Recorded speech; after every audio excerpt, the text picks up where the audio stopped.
Hey guys, here we are for the Cobalt, replacing the recirculating actuator. The book say it will take you almost 6 hours. You have to remove all the dash just to access it somewhere on this side.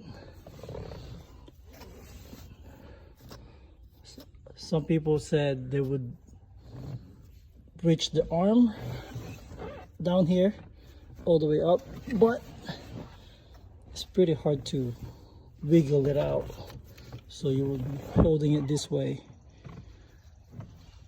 This is the fastest way.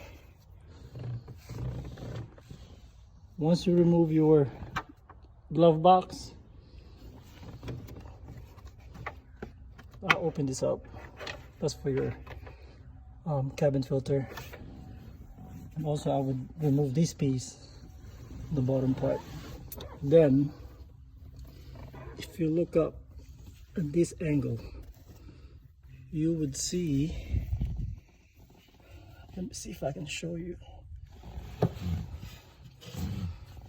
Let me see if I can show you. Up there, let me find it. Oh. Okay, right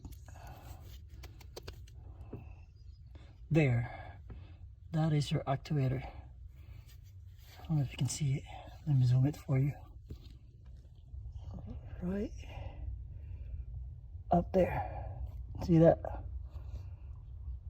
There you go. That is your plug. Okay, that is your actuator.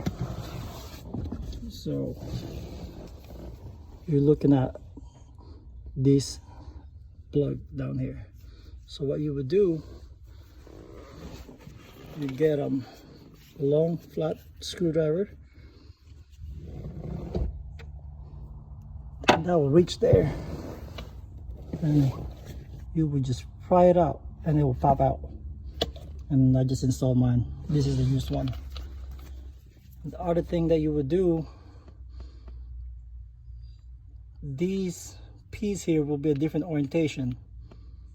Like this is the old one, so it's kind of like pointing at 10 o'clock, or you will call it 5 o'clock. The new one, this orientation will be pointed at 12 o'clock, 6 o'clock. What would you do? The new one, you plug the new one in and then turn on the car. Then it will automatically readjust to its position right now.